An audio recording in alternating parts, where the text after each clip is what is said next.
The wild is unpredictable, and even seasoned hunters can face moments that push them to the edge. From hunters confronting a massive grizzly in the snowy Absaroka Range of Wyoming to a pair of brothers trapped by a storm-battered Kodiak bear, these encounters test every ounce of skill, courage, and instinct, revealing just how quickly a hunt can turn into a fight for survival.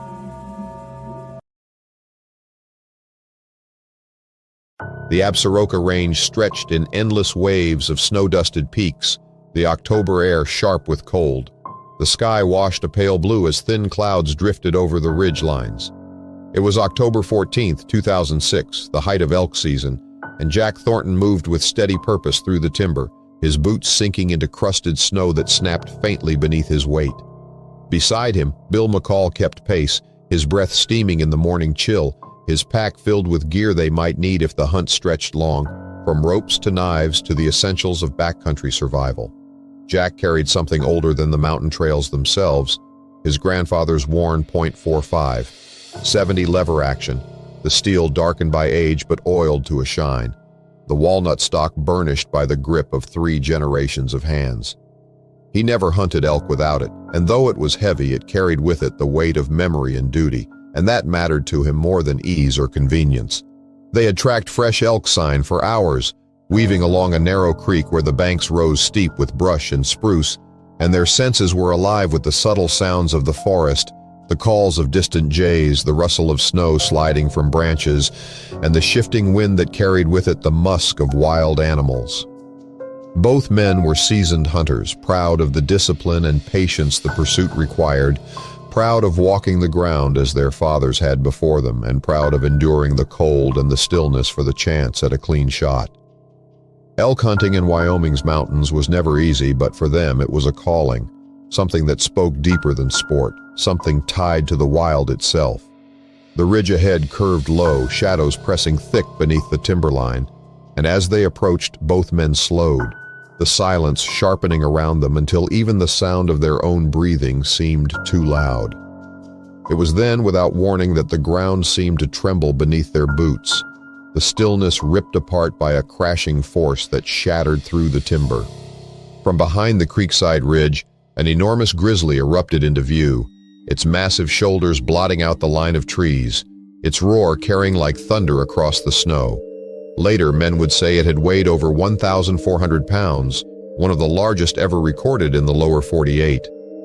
But in that instant, there was no number, no measure, only the impossible size of it, the flash of ivory teeth, the deep scars slashed across its hide from battles long past, and the terrifying knowledge that it was already coming straight for them. The bear's charge tore up the ground, snow spraying like sparks, claws carving divots into frozen soil, its eyes burning with rage or hunger or both, and the distance between predator and men closed faster than thought. Jack dropped to one knee, the butt of his rifle slamming into his shoulder as he sighted down the heavy barrel, and he squeezed the trigger with a steadiness born not of calm, but of pure desperation. The 405-grain slug blasted from the chamber, tearing into the beast's shoulder in a burst of fur and blood, the impact so violent that snow leapt from the ground where it struck. But the grizzly did not slow, did not falter beyond a shudder that seemed only to fuel its fury. Bill reacted with the speed of instinct, swinging his rifle up and firing into the broad chest that seemed to fill the world before them. The shot cracked bone, the recoil driving him back a step, but still the monster came on, its jaws snapping, its roar exploding in the cold air like a drumbeat of death. The hunters could smell it now, the raw musk of fur, the stench of blood, the terrible weight of something that seemed less like an animal and more like an avalanche given flesh. For a heartbeat, Jack thought it would reach them, that this was the end, that they would vanish beneath claws and teeth and be torn into pieces against the frozen ground. But as the beast lunged closer, its momentum broke, its massive body shuddering as though struck by an unseen hammer, and then it staggered, its front legs collapsing into the snow, its head shaking as a deep, rattling growl poured from its chest. It slid forward on its own weight, gouging the ground, and fell mere feet from where the two men stood, the steam of its breath curling upward slower and weaker until it was gone. The silence afterward was heavy, broken only by the ragged sound of their breathing and the fading echo of the shots that had carried into the peaks. Jack's hands shook as he lowered the old rifle, its barrel smoking faintly, and Bill stood frozen, his chest heaving, his eyes locked on the mountain of fur that had nearly ended them both. In all their years in the backcountry, through storms and close calls and long hunts, they had never faced anything like this. And though they had survived, both men understood the thinness of that line, the way chance and timing had decided their lives in a heartbeat. When the authorities and biologists arrived later, the measurements confirmed what their eyes already knew. The grizzly was colossal, weighing more than most hunters thought possible in those mountains, a relic of a time when predators grew unchecked, when the wilderness belonged wholly to them. It had carried scars from countless fights, its teeth worn but still deadly, its hide thick with the history of survival. To face such a beast with rifles and resolve was to face not just an animal, but the embodiment of the wild itself, unyielding and merciless. Jack and Bill would remember that day not for the elk they had sought, not for the hunt that had been interrupted, but for the moment when history and survival collided, when an ancient rifle and the will to stand firm had met the fury of a giant. They had faced the mountains in their rawest form, and though they had lived, they carried with them the knowledge of what it meant to look into the eyes of something unstoppable and to fire anyway. The Slovak mountains in December were a place of silence and endurance, where the forests stood buried in white and the ravines cut deep like wounds through the land. On December 9, 2007, 3 hunters moved carefully through one such gorge in search of a beast spoken of in hushed tones in village taverns. Milan Kovac, broad-shouldered and seasoned, led the way, his rifle cradled close against his chest, while behind him Oscar Novak adjusted the straps of his pack heavy with gear, and Thomas Hruby brought up the rear, his steps careful but steady despite the treacherous ice that cracked beneath each bootfall. They were not young men chasing fables, but hunters with decades of experience, drawn by the rumor of a monstrous boar that had eluded others for years. A winter beast said to tear through fields and crush fences as though they were nothing more than twigs. The air carried the sharp tang of frozen earth mixed with the sour stink of decay that marked boar territory, and though the snow fell in faint whispers, the forest seemed alive with hidden movement, every shadow heavy with threat. Tracks had led them here, deep gouges in the snow where hooves had broken through the crust, and the trail had wound them into a ravine where walls of rock pressed close, slick with frost. The ground was littered with ice-cracked debris and broken branches, making every step a hazard. Their breath rose in thick plumes, their faces raw from the cutting wind, and yet they pressed on with the pride and determination of men who understood the risks and embraced them because the hunt was not a game. It was a test of will against the wild. They had just rounded a bend where the ravine narrowed, forcing them close to the jagged wall, when the silence was shattered in an instant of violence. From a thicket of frozen brush, a massive boar exploded forward, its weight crashing through the undergrowth like a falling tree, snow erupting around it in a storm of white. Its tusks curved like knives and gleamed wet in the pale light. The animal was enormous, easily over 500 pounds. Its coarse bristles were slick with frost, its eyes black and burning with fury. The hunters barely had a heartbeat to register what they faced before it was upon them. Tomas slipped on the slick surface of the ice, his boots skidding out from under him as he fell backward, his rifle clattering against the ground, and in that vulnerable moment the beast struck. The tusks drove into his jacket, tearing fabric with a ripping sound and plunging deep into flesh, lifting him partly from the ground as his scream was lost in the roar of the beast and the crash of bodies colliding against ice.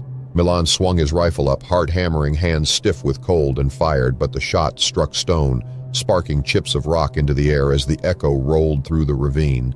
The boar thrashed violently, its immense body jerking side to side as Tomas was thrown like a rag against the ice, and in the chaos, Oscar lunged forward trying to distract it, but the beast turned with terrifying speed. It slammed into him, the weight of 500 pounds crashing his body into the wall of the ravine, and the crack of breaking bones echoed louder than the gunfire had, a sound that froze Milan's blood as he watched his friend crumple, his body pinned for a moment before sliding down limp against the rock, Snow and shards of stone fell like shrapnel, the air filled with a storm of debris, the whole ravine trembling with the sheer violence of the attack. Milan's world narrowed to the pounding of his pulse and the sight of the beast turning toward him, its tusks dripping with blood, its breath steaming in furious bursts, its hooves striking sparks as it tore through the ice. He threw himself sideways, the ground exploding where he had stood, the impact of the charge sending cracks racing through the frozen surface beneath him. His fingers worked blindly at the lever of his rifle, numb from cold and panic, but he forced himself steady, forced himself to rise to one knee as the monster wheeled in the snow and came for him again, relentless and unstoppable. The first point-blank shot tore into the boar's chest, a bloom of blood spraying across the ice, and still it surged forward, jaws snapping, eyes wild with rage. Milan fired again, the recoil driving pain through his shoulder, the round slamming into the beast's ribs. The sound of bone breaking like wood beneath an axe, but still it fought on, staggering but unwilling to fall.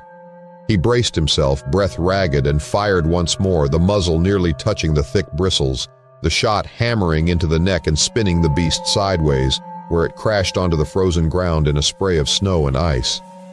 It lay there trembling, its body twitching with every fading breath, its massive chest rising and falling with a wet, rattling sound, blood spilling in dark rivers across the white ground, its legs kicking weakly as though even death was not enough to silence its fury. Milan stood frozen, his chest heaving, the smoke of the rifle curling in the air, his ears ringing from the thunder of the shots, his vision swimming with the aftermath of terror. The beast was still alive, its snorts ragged, its body refusing to surrender even as strength drained from it. And for long moments he could do nothing but stare, realizing how close he had come to being gored, realizing how close his companions had come to death. Tomas lay writhing, his jacket torn, blood seeping hot against the ice, his face pale with shock, his breath shallow but alive. Oscar was motionless against the wall, his body twisted, but a faint groan broke from his lips, a sign that he too still clung to life despite the crushing impact. Milan staggered toward them, his boots slipping on blood-slick ice, his rifle still clutched tight as though he could not let it go, his mind spinning with the chaos that had consumed them in a matter of seconds. When the ravine grew quiet again, the snow falling softly and slowly over the wreckage of ice, rock, and blood, the enormity of what had happened settled heavily on them. They had set out to track a legend, proud and prepared, believing their skill and experience would guide them, as it always had. But what they had found was not just a boar, it was a force of chaos, a reminder of how thin the line between hunter and hunted truly was. The Kamchatka Peninsula was a place where wilderness still ruled, where volcanoes breathed smoke into the sky, and rivers boiled with salmon as they fought upstream. On September 13, 2015, 2 hunters entered that land knowing full well that danger shadowed every step. Andrei Volkov, hardened by decades of Siberian hunts, and Lars Nilsson, a Swede drawn to Kamchatka's legendary brown bears, pushed into a valley beneath Kluchevskaya Sopka, the tallest volcano in Eurasia. The air was thick with volcanic ash drifting from its slopes, coating the earth in gray and choking their lungs with every breath, turning the forest into a world of shadows and silence where even sound seemed to vanish. Tracks had led them here, the ground torn by hooves and claws, fish bones scattered along the riverbanks where the bears had fed.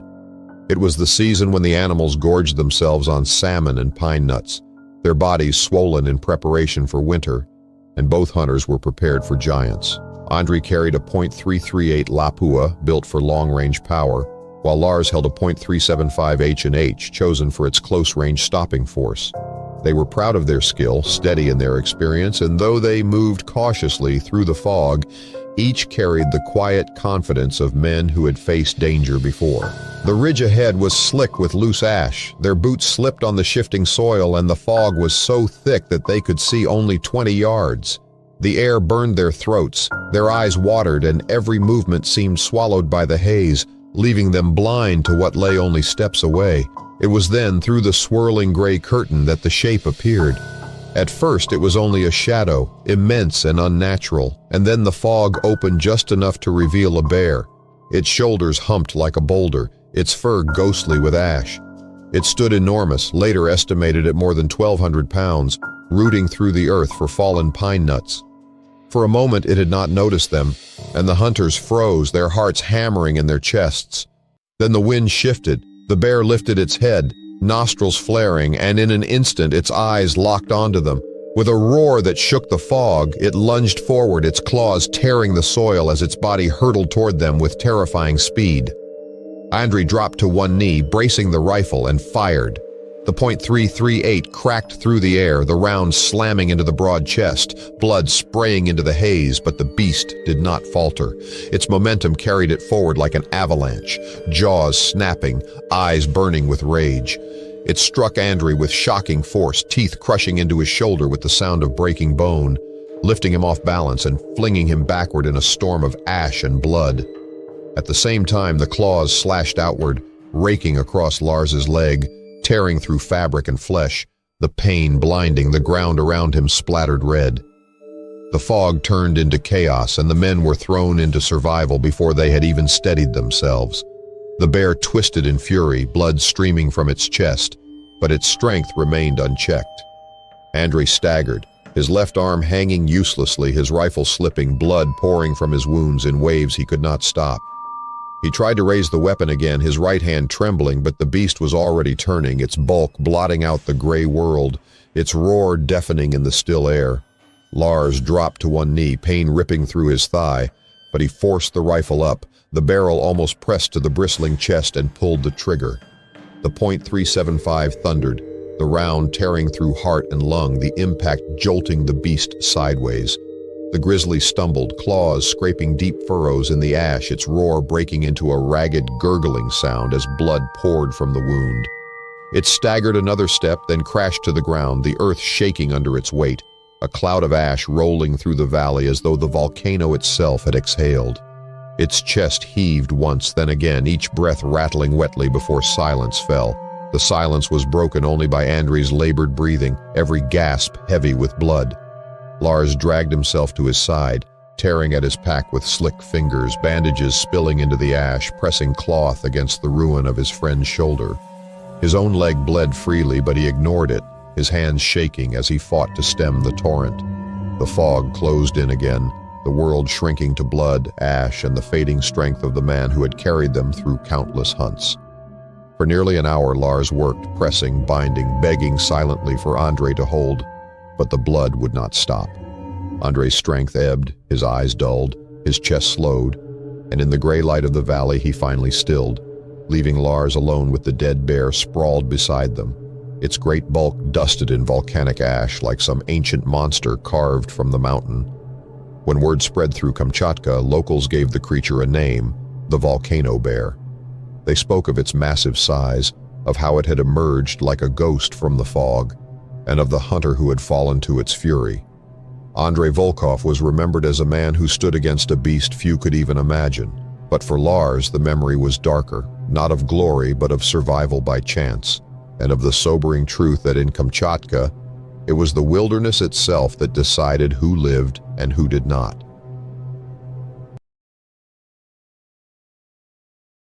On September 29, 2025, hunter Samantha Sam Hayes moved carefully along the fog-shrouded banks of the Stewart River in the Yukon, her boots crunching lightly against frost-hardened ground as the mist rolled low and heavy across the valley floor, swallowing the willows and spruce until the world seemed reduced to shifting gray walls.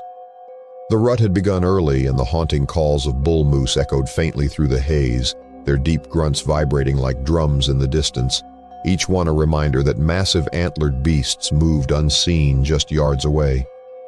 Sam, experienced and steady, worked a cow call, sending the wavering sound into the fog.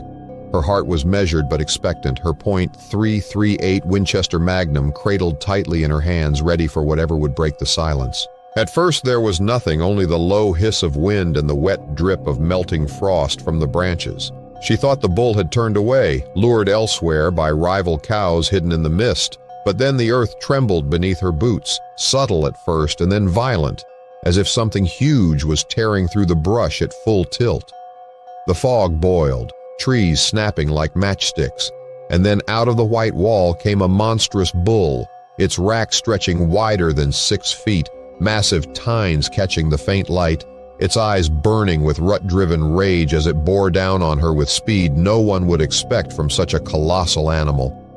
Sam's pulse spiked, but instinct carried her, the rifle rising to her shoulder in one fluid motion, crosshairs finding the chest as the beast thundered forward, hooves pounding the frozen earth so hard that clods of dirt and shards of ice flew in all directions. She squeezed the trigger and the .338 roared, the recoil slamming into her shoulder as the bullet punched into the bull's near shoulder, muscle and bone jolting from the impact. Still, the moose hardly slowed, the sheer force of its charge carrying it like a freight train through the fog, racks swinging low like a wall of sharpened wood and bone. She dove sideways just as the bull crashed past, its antlers smashing through saplings, branches snapping and showering her with splinters, the ground shaking beneath its weight, the air filled with its furious grunts and the thunder of hooves tearing through soil and stone. Sam rolled, her body striking the wet ground hard, pain lancing through her ribs as she scrambled to her knees, mud smeared across her jacket and face, breath coming sharp and shallow as she chambered another round with trembling fingers. The bull turned with terrifying speed, blood streaking from its shoulder, but eyes still wild and unbroken, steam billowing from its nostrils like smoke from a furnace. Then it came again, crashing forward through the brush, every stride an avalanche of muscle and rage. Sam braced, teeth gritted, sights locked on the massive chest and fired again, the rifle cracking loud in the muffled world of fog, the bullet slamming deep into the beast's ribs, rocking it sideways even as it lunged closer. This time the hit carried weight enough to slow it, legs faltering, hooves tearing long gouges into the soil as its massive frame crashed into the ground not 10 yards from where she stood, the antlers plowing through dirt and saplings as it collapsed in a cloud of mist and debris. It bellowed once, a deep, guttural sound that rolled through the valley like a storm, its breath rattling as it fought against the inevitability of its wounds, steam rising from its body in the cold air, each heave of its chest slower than the last. Sam stood frozen, chest heaving, her hands still locked on the rifle, the echo of the last shot fading into silence, her heart pounding louder than the thunder of hooves had moments before. Mud clung to her clothes, bruises forming where she had hit the ground, the sharp tang of gunpowder still heavy in the air. And before her lay a bull larger than any she had imagined, a creature born of wild fury and ancient strength cut down only by instinct, skill, and the desperate will to survive. She stepped back, legs unsteady, staring at the moose as its massive chest rose one last time. The sound of its final breath was like the rush of a bellows in the fog, before stillness fell heavy over the valley. The mist closed around them, muffling the world until it seemed she stood alone in a dream. The bull's rack like the twisted branches of a fallen tree, its shadow immense and ghostly in the fading light. For a long time she remained there, rifle in hand, unable to shake the vision of antlers crashing toward her, the sound of bones snapping in the trees, and the knowledge that only seconds and inches had kept her alive. Hunting demanded preparation, experience, and calm under pressure. But as she looked at the wreckage of saplings and the churned earth where death had nearly claimed her, Sam understood the truth of the wild more deeply than ever. Survival was not earned by skill alone, but by instinct, courage, and the raw, unshakable will to move when the wilderness itself came charging out of the fog. On October 3, 2024, brothers Eli and Caleb Warren moved carefully through the soaked forests of Kodiak Island's northern timber, their boots sinking into mossy ground that swallowed each step with a wet hiss, while fog drifted in thick banks over the river delta, muting the light until the spruce and alder seemed to lean and twist like pale ghosts. The air smelled of salt and rot, heavy with the lingering trace of fish carried inland from salmon runs. The two men, seasoned hunters from Montana, were well aware of what such signs meant in this land, where the largest brown bears on earth prowled the valleys with unmatched dominance. They had traveled north in pursuit of moose, but whispers of a monstrous boar had reached them, a bear said to weigh well over 1,200 pounds, a legend of the Delta. Pride pushed them forward, and curiosity sharpened their sense of risk into something like hunger. Eli carried his trusted .375 H&H Magnum, its blued steel worn smooth from years of use, and Caleb followed with binoculars slung across his chest and a heavy pack filled with gear, extra ammunition, rope, tarps, and food sealed in hard cases against scent. Their jackets, waxed against rain, already felt damp in the wet air, and the fog carried sound strangely, muting their own breathing while amplifying every snap of a twig or rustle of leaves until nerves ran taut beneath their calm, disciplined exteriors. The brothers had hunted elk, moose, and black bears across the Rockies, but this was different. On Kodiak, the hunter always walked in the shadow of becoming prey. A sudden squall broke over the forest without warning, sheets of cold rain slamming through the canopy and pounding the ground into mud, the wind driving hard from the sea and bending the Sitka spruce until their crowns swayed like ships in a storm. Branches snapped and thudded to the earth, water ran in rivulets through moss, and visibility dropped to near nothing. The fog shredded and whipped into streaks of gray as the storm swallowed the valley whole. The brothers halted, instincts flaring, for storms on this island often masked the movements of the great bears, and sound was their first warning lost to the rain. Then, through the shifting wall of water and mist, a shape emerged below them on the flats, vast and low to the ground, its shoulders rolling like boulders under a blanket of dark, sodden fur, the massive head swinging as it moved silently along the delta's edge. Even in the storm, the bear seemed unreal, too large for the earth that carried it, its back broad as a door, its legs thick as fence posts, its presence a living weight that bent the air. For a brief moment it appeared unaware, nose low, tracking along the riverbank, but then the wind shifted and with it came their scent, carried sharp and undeniable through the storm. The bear froze, head snapping up, nostrils flaring wide, eyes narrowing in the gray light, and in that instant the brothers felt the sudden stillness of being marked, the thin line between stalker and hunted erased in a heartbeat. It did not bluff or hesitate. With a guttural sound barely audible over the storm, the bear turned toward them and advanced, first with deliberate steps that cracked fallen limbs underfoot, then with speed that defied its bulk, tearing through brush and water in a full charge that shook the ground beneath their boots.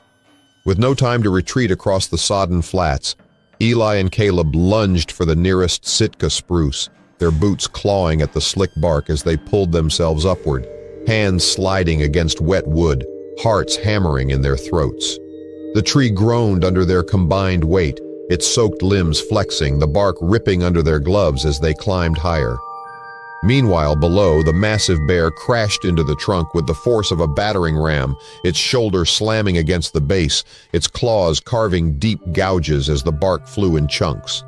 The entire spruce shuddered violently, roots snapping with a sound like gunshots, the trunk swaying side to side as though it would split.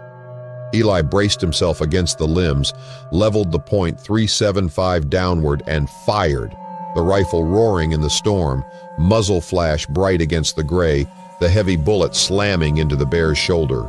The animal rocked but did not fall, its bellow shaking the forest, jaws wide and teeth gleaming as it reared back, towering high, swiping upward with claws that raked the trunk and struck into Caleb's arm, ripping through sleeve and flesh in a blaze of pain. Caleb gritted against the shock, blood streaming down his wrist, slicking his hand as he clutched higher into the branches, teeth clenched against the storm and the fury below. The bear battered the tree again, each impact threatening to topple the spruce, the roots lifting from the sodden soil as water rushed around them. Eli chambered another round with hands trembling, firing again and hearing the slug strike deep, but still failing to break the momentum of the beast. It circled, swiping, grunting, its rage filling the valley as the storm lashed harder, rain stinging like needles, fog wrapping around them until the world seemed to spin with the tree. Minutes stretched into lifetimes as the bear continued its assault, claws raking higher, the trunk groaning under pressure, every sway threatening to cast them down into the beast's reach. Caleb, bleeding and weak, stripped the weight of his pack and let it drop, gear clattering into the mud below, hoping the sudden fall might distract it, and the bear lunged at the sound, tearing into the bag with teeth and claws, scattering food, tarps, and cartridges into the storm. It shredded the pack in fury, then paused, panting, blood from its shoulder mixing with the rain, steaming off its heaving sides as exhaustion at last seeped into its massive frame. After what felt like 10 endless minutes, the great bear dropped to all fours, head low, grumbling deep in its chest, and turned away, limping but unbroken, vanishing into the fog and rain as silently as it had appeared, its shadow fading until the storm reclaimed the valley. The tree sagged with relief, the brothers clinging to the limbs, soaked to the bone, battered and bruised. Caleb's arm poured blood, Eli's shoulder burned raw from recoil, and their lungs heaved as though the air itself had been ripped away. When at last they climbed down, boots sinking into churned mud and debris, they stood shaking, staring into the fog where the bear had gone, the forest alive with storm but empty in its absence. They knew the island belonged to creatures like that, predators beyond measure, and no hunter's pride or skill could ever command such ground. For even the strongest spruce, the hardest bullet, and the fiercest courage could feel fragile beneath the fury of Kodiak. On November 23, 2024, Jack Thornton and his son Ryan set their small ground blind on the edge of a steep Colorado ridge, the cold mountain air burning their lungs as they worked quietly in the thin daylight. The high country lay silent beneath a dusting of snow, the kind that clung in patches to spruce boughs and whispered under boots, and though the cold stung, it carried with it the excitement of mule deer rut. Both men knew this was the best time of year to intercept heavy-bodied bucks as they moved through timber and saddles, chasing does and guarding territory, and their chosen ridge offered a narrow funnel where trails converged, a place where patience could bring a clean shot. The blind, a simple pop-up of fabric stretched over poles, was set against a stand of young fir to break its shape. Inside, folding chairs rested against packs stacked with gear, a propane heater tucked aside to fight the worst of the evening chill. Jack rested his .300 Winchester Magnum across his lap, a rifle he had carried on countless hunts, its weight steady and familiar. At the same time, Ryan kept binoculars ready, glassing the timberline even as the light bled slowly from the sky. Both men were seasoned hunters, disciplined in silence, patient enough to let the woods return to life around them. The forest seemed to settle as dusk fell, branches creaking faintly in the wind, snow drifting in thin sheets across the slope. For a time there was only stillness, the faint sound of chickadees moving through the firs, and the occasional distant crack of ice splitting under pressure. Then, so softly at first, it could almost be dismissed as imagination, something shifted in the air, a presence just beyond sight, carried on the wind like a shadow sliding across the ridge. Ryan tensed, scanning, certain that something moved in the tree line. It appeared suddenly, fluid as water pouring from the timber's edge, a massive mountain lion stepping from the darkness with muscles coiled under its tawny hide, tail swaying like a whip. Its head was low, ears pricked forward, golden eyes fixed on the blind, every line of its body speaking of predatory intent. Jack's chest tightened, his breath catching, for he knew the cat had not been drawn here by accident. Scent and movement had lured it, and where a mule deer might hesitate, the lion pressed forward, silent and certain. The cat began to circle, its paws barely making a sound in the thin crust of snow, each step deliberate, shoulders rippling, its long body brushing against branches that snapped quietly in its wake. The flimsy canvas walls of the blind seemed suddenly paper-thin, a barrier more imagined than real, and the men felt its presence pressing closer with each slow arc. The fabric walls rustled as the lion brushed against them. Then the sound of claws tore through the stillness, a deep scrape against the blind as it slashed once, testing. Jack raised the rifle slowly, angling the barrel toward the small shooting slot stitched into the front of the blind. The lion lunged suddenly, its weight striking the structure. The poles bowed under the impact, and the canvas shuddered violently as its claws raked again. Jack pulled the trigger, the .300 Win Mag roaring in the confined space, muzzle blast deafening as the round tore through the narrow slot and slammed into the lion's shoulder. The cat shrieked, the sound high and raw, its body twisting with the force of the impact, but the shot did not end the assault. The lion struck again, claws punching through the fabric, one raking across Ryan's arm with a searing slash that ripped through his jacket and skin, blood streaking hot down his sleeve. The blind seemed to collapse inward as the predator forced against it, poles bending, canvas ripping, the fragile shelter shredding around them. Panic surged like fire. The sudden knowledge that the thin barrier they had trusted had become a trap with no clear escape. Ryan stumbled back, clutching his bleeding arm while Jack fired again, the blast muffled by the chaos, the bullet tearing through fabric but missing the target in the blur of movement. The cat forced half its body inside, jaws snapping, breath hot and rancid in the tight air, eyes wide with fury. Desperation took over as father and son scrambled, seizing folding chairs and heavy packs, jamming them against the breach, shoving with all their weight as the predator pressed forward, claws lashing through, teeth sinking into canvas. The struggle stretched into brutal seconds that felt endless, the blind rocking under the force of the animal, every strike rattling their bones, adrenaline surging through them until arms shook and breath came ragged.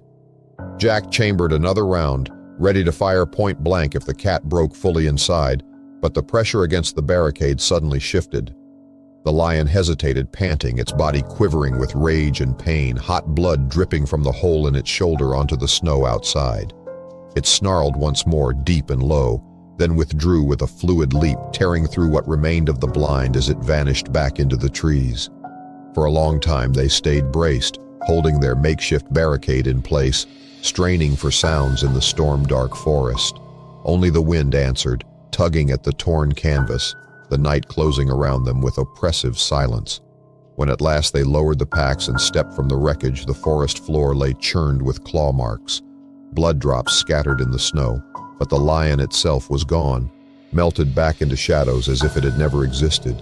Jack's chest still hammered as he checked Ryan's arm, the long claw marks shallow but bleeding freely, his son pale and shaken beneath the streaks of blood. Both were bruised from the struggle, their jackets torn, their gear shredded across the snow.